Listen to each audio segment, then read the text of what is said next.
I'm Old Butter Tom Campbell from Cultaholic.com, joined by Jack the Jobber for a special Friday treat. I don't understand.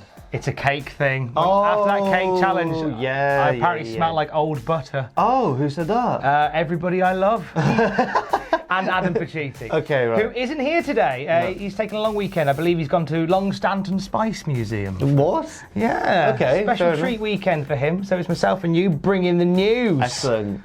Let's do it. Let's bring some news. What does Pacitti he normally starts his videos with a bit of a snap, doesn't he? Doesn't he say something? He normally just says like, "Oh, I'm Adam Pacitti. Here's a funny thing." I hate that shark. Let's Oh. go. Which WWE superstar is in line for a major push? We have the latest on Impact Wrestling's move to Axis, and a big NXT Dream match goes down this weekend. We'll talk about that soon. So Dave Meltzer's been chatting away in his cheeky little newsletter about the new Paul Heyman administration on Monday Night Raw, and there is one star in particular, Jack, that Paul has his eye on for the future. It's Cedric Alexander, and I'm really pleased about that because I like Cedric, and I think that he's got all the ability, as we saw. First of all, for me, in the Cruiserweight Classic, when he had that match against Ibushi and they just went hell for leather, and then Triple H came out and went, well, come on, we'll sign you, come on, get in here.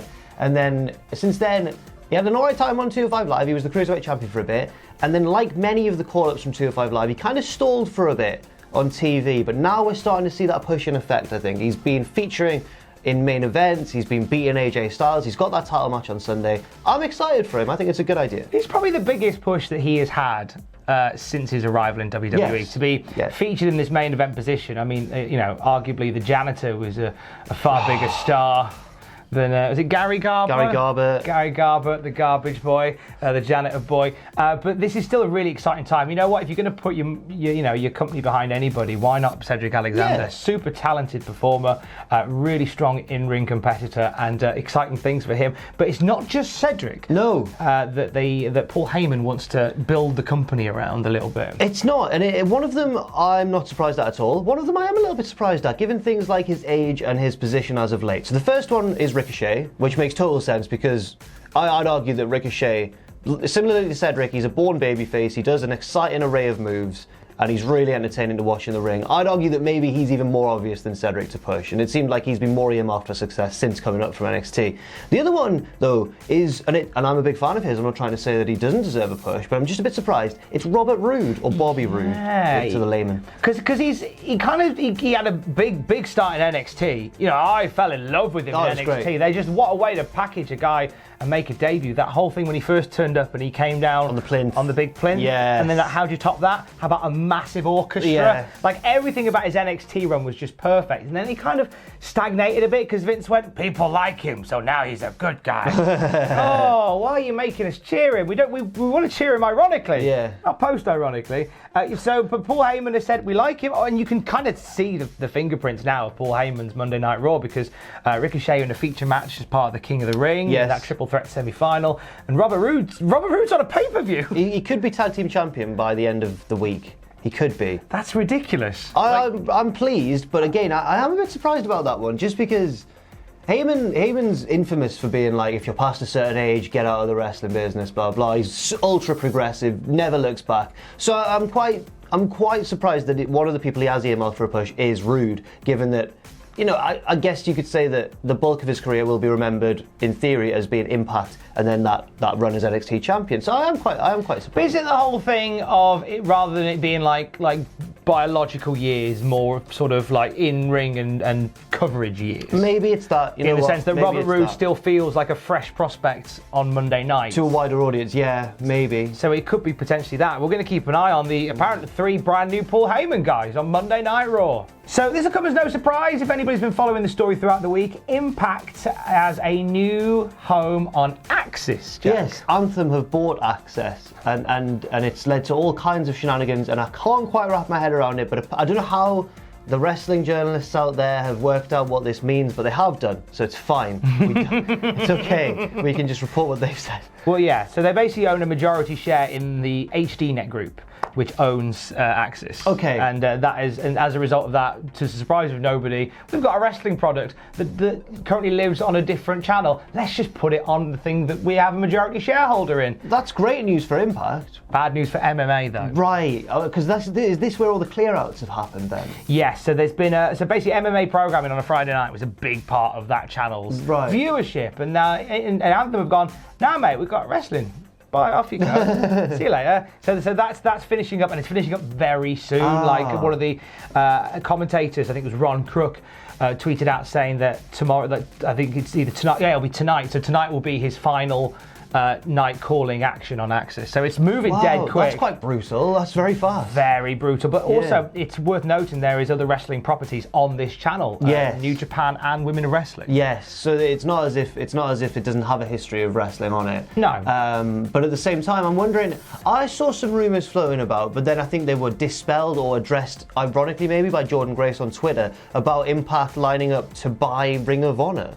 And yeah, then she I saw said, that too. She said, oh, well, this is one of those stories that, you know, we hear first from the dirt sheets rather than our actual employers. And I don't know if she meant that sarcastically, like there's no way that's happening, or whether she was like, oh, legitimately, I did not know this. I don't know whether, I mean, I don't know. Obviously, they bought a share in the HD Net group, so they've got a little bit of money in there of Impact Wrestling, of Anthem, and I couldn't fathom a world where Impact buys Ring of Honor. I could. Could you imagine that though 10 years ago? Like when, that would be crazy. When the world was so different. It would be a peculiar thing. But you know what? Like a few people have get onto us on Twitter for not covering Impact. Oh really? Oh yeah. And you know what? Fair cop. But now is a really exciting time for Impact. New TV deal. Like obviously now we've got these rumours rumbling they're just going to be buying up wrestling products like it's the territory system again.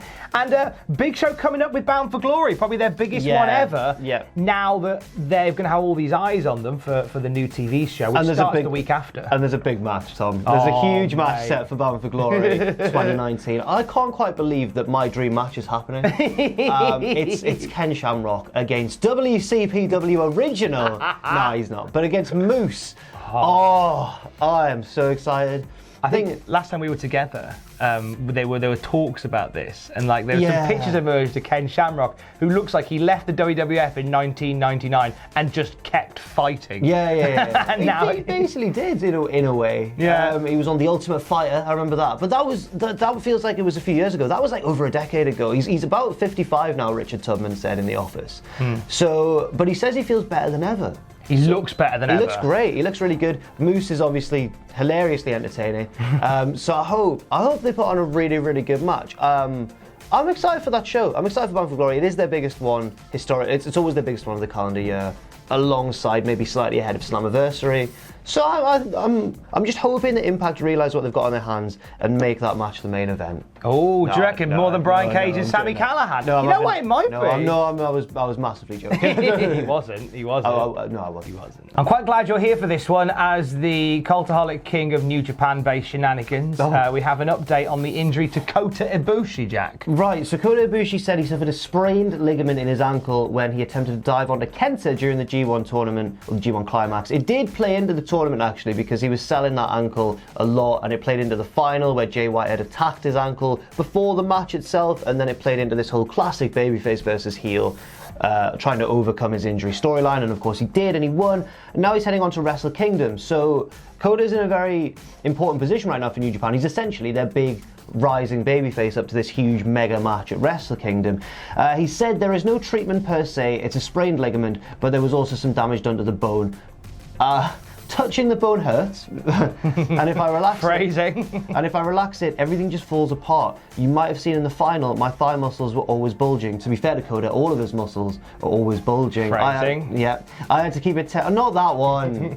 I had to keep it tense the whole time. Phrasing. As of right now, I'm really trying not to move it. Phrasing. Yes. So doctors reckon that it can take maybe 8 weeks, and well, at best 8 weeks, at worst maybe a few months for the ligament to repair. So that does kind of throw his status heading into Wrestle Kingdom into a little bit of jeopardy, but Kota Ibushi seems to be one of those freaks in the wrestling business, like John Cena, who can just recover at like a supernatural rate. He's got a very, I imagine, very good set of genes on him. I can't get over the fact that when you said that there, like, so he was, all jokes aside, like his thigh muscle was tense the whole time because he was keeping his, you know how it is when you try and keep a muscle in place.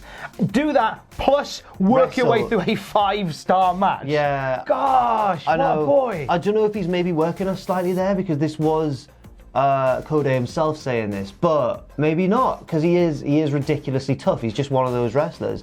But then this all leads into what has been rumoured to happen at Wrestle Kingdom, which is that obviously Wrestle Kingdom is now taking place over 2 days, or there'll be a Wrestle Kingdom on day one, and then New Year Dash, which is traditionally the Raw after WrestleMania, the day after Wrestle Kingdom. It's all being combined in like a 2-day sort of mega thing. And there are rumours that what could happen is, this is via Dave Meltzer, that on day one you've got both the world title match in the main event and the IC title match lower down the card, presumably. And then on day two you've got like a winner take, or like a champion versus champion match between the winner of the IC title and the winner of the main belt. That'd be amazing. It's a unique one, and I'm scared. That's how enormous it is. I'm quite scared of how big that could be. Because Naito's been saying for ages that he wants both belts. And then he didn't even win the G1, and everyone's like, oh, Naito's not getting the push that he maybe was going to. Now he could do it. So Naito could win like all the belts, have all the belts by the end of the weekend. But so could Ibushi, and so could Okada. And so could whoever else is in the IC title picture. Plus, you're doing it over 2 nights, so you'll have a lot. Like if you pace it well, you've got time to give that main event like 90-minute multi-belt match. Yeah, it's way too big to comprehend, but hopefully it happens, because I think it'd be quite innovative and quite. I'd enjoy seeing it. I think. I like the bravery of putting on like their WrestleMania over 2 days, because there's people that have called for WrestleMania to go that way in general, to have it over 2 days, because it's getting so big now. But I like the fact that companies like that are trying it. ICW in Scotland are doing it with Fear and Loathing this year. Over 2 days. They're doing their big show over 2 days, as are Wrestle Kingdom. So your move, WrestleMania. Give us some sleep during the weekend. That'd be nice. Well, it's the big show. Is a Netflix special that's coming very soon, and do you want to go and see it, Jack? Do you want to go and be in the crowd and do all the laughing? Oh God, why not? Why not? Free tickets are now available to go to the Paramount Studios in Los Angeles. Oh, it's in California, right? Okay, that's quite a way. I don't know if I can make it. I don't think they're filming it at the Tyne Theatre and Opera House. Not like Vera. but they're asking people if they want to come along and have a good laugh at the Big Show, be in the studio audience and get free tickets. But they released the spiel. Let me read the blurb, please. Read the blurb about the Big Show. This is the blurb for the Big Show. When the teenage daughter of the Big Show's playing the Big Show. When the teenage daughter of the Big Show, a retired world-famous ex-wrestler, comes to live with him, his wife and 2 other daughters, he quickly becomes outnumbered. Oh, sorry, I've read the syntax of my sentence. When the teenage daughter of the Big Show, a retired world-famous ex-wrestler, comes to live with him, his wife, and his 2 other daughters, he quickly becomes outnumbered, outsmarted, and despite being 7 feet tall and weighing 400 pounds, is no longer the centre of attention. Oh, it's a rare condition this day and age to read any good news on the newspaper page. I'm just hoping for that kind of Family Matters it's gonna be that. Style intro with like Big Show like cooking and then looking at the camera. Big Show. Oh, wasn't expecting another child to come along. All I do, he's in a chef's hat and an apron. Oh, this barbecue won't start itself. No, it might be good. It might be really good. You never know. Mate, we should write it. Yeah. Good luck with that. It's on Netflix in a bit. And finalement, this weekend there is an NXT versus NXT UK dream match taking place in the British Isles. Yes, this is for Progress Wrestling, one of the biggest promotions in the UK, and of course one of the ones affiliated now with NXT UK. They are holding a show in Alexandra Palace, which is the venue that they usually reserve for like their bigger shows, I guess, for like Super Strong Style 16 weekend and stuff like that. But the show is called Still Chasing, and it features a big old tag match between, so let me get this right, Matt Riddle and Keith Lee teaming together. Oh, yes. Because they've teamed, I believe, on... Oh, no, it was Matt Riddle and Jeff Cobb who used to team together. So we've got Matt Riddle and Keith Lee. But they're both sort of Progress alumni. They've both been in Progress before, and they're taking on Mustache Mountain. That could be a very, very good match. Yes, indeed. Big strong boy lifting Keith Lee. Yes. Wow, that's going to be amazing. It's actually it's a big card with a lot of NXT UK influence on it, and obviously all the NXT UK guys are Progress guys as well. In some cases, it's a nice homecoming for them. Pete Dunne's going to be in action against the mystery opponent. Volta defending the Progress title against David Starr. I don't think David Starr's going to win. Just because he's been very outspokenly anti-WWE. Plus, he never beats Volta. I don't think he's going to beat the UK champion. And he never beats Volta. That's kind the of his story. shtick. Of course it is. It's his gimmick now. He never beats Volta. Never beats Volta. Yeah. Jordan Grace from Impact Wrestling is going to be there as well. She's the women's champion. She is indeed. Defended against Miko Satomura. Oh, that could be a great match as well. This is a pretty stacked card, actually. But all that plus. Well, I mean, the first ever Proteus championship. Are you excited about the Proteus championship? Mate, I'm giddy. I think it's a good idea. I think it's nice. You don't seem convinced. All those matches are excellent, and you've gone, but that all pales in comparison. No. Why didn't you explain? It's all good. Right.